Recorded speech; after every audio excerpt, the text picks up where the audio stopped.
Пуфигіңіздің бетіне 1 сағат ішінде құрақтан құрап, мынадай дизайнмен жапқыш тіккіңіз келе ме?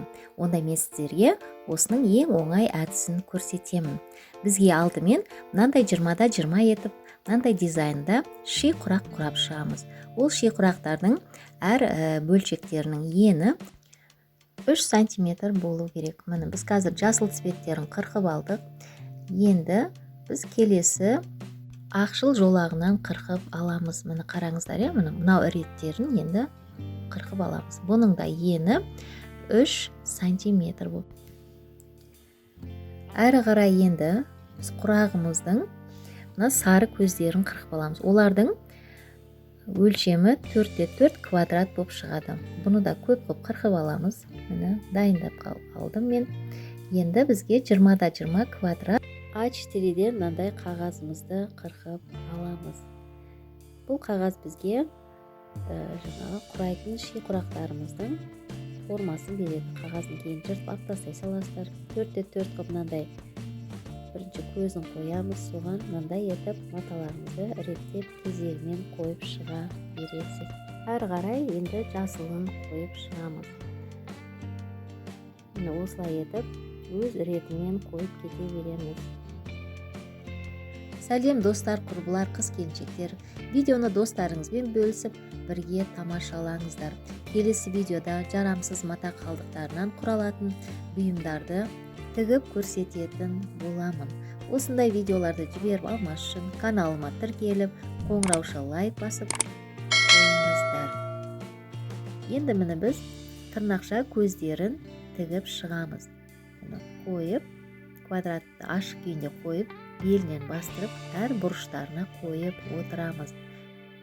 Егер сіздің тігіп жатқан осындай құрағыңыз егер велюр матадан болатын болса, міндетті түрде борысына мән беріп отырамыз.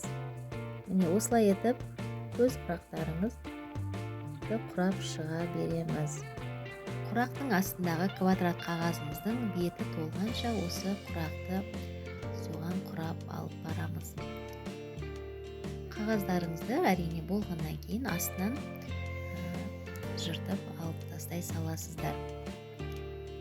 Әр несіне міндетті түрде мынандай тырнақша көздеріңізді қойып кетесіздер. Тырнақша құрақтарыңыздың реңін ашып тұрады.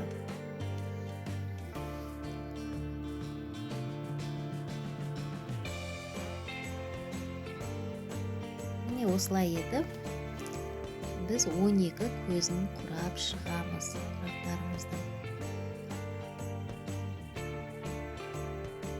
Матаның борысына міндетті түрде мән беріп отырыңыздар. Міне мен бір көзін құрап бітіп қалдым.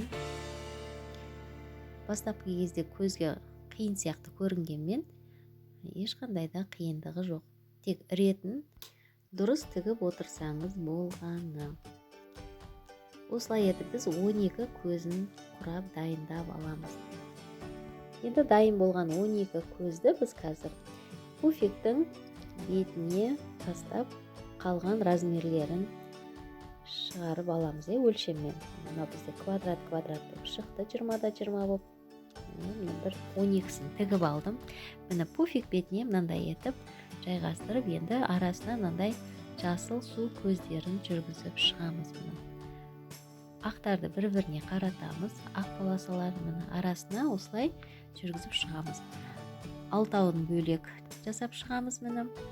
Енді келесі алтауын дәл осындай етіп араларына жасыл жолағын жүргізіп құрастырып аламыз.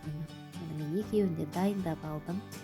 Енді бұлардың арасындағы жасыл мен жасылды біріктіріп, арасына енді ақ жолағын жүргізіп шығамыз. Енді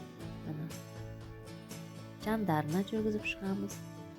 Ұзына бойы басына айландыра енді ақ жолағын қойып шығамыз. Бұл ақ жолақтардың да ені 3 см болады. Мен бәрін құрап шықтым.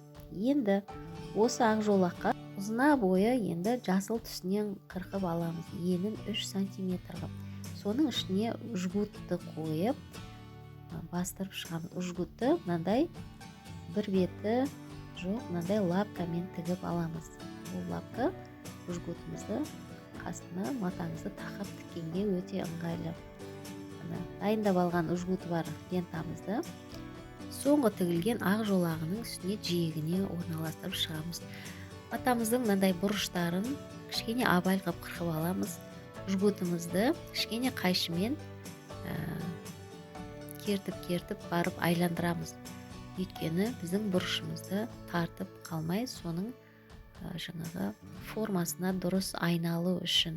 Міне мен жгуты бар матам тігіп шықтым. Аяқтап жатырмын. Аяқталған жерде жгуттарыңыз бір-біріне қарама-қарсы тақалып біткен жерінен қырқып тастайсыздар. Міне мен бетін тігіп алдым, пуфигімнің бетіне. Енді мен жанындағы жаңағы түсіп тұратын свисаниясын тігіп шығамын. Жастықтың свисаниясын тіктім. Оның астына тағы да ақ жолақпен жаңағы жиектеп жатырмын. Құрметті достар, құрбылар, қыз-келіншектер, видео ұнап жатса, каналыма тіркеліп, достарыңызбен бөлісіп, қоңырауша лайк басып, өз пікірлеріңізді қалдырыңыздар. Сіздердің пікірлеріңіз маған өте маңызды.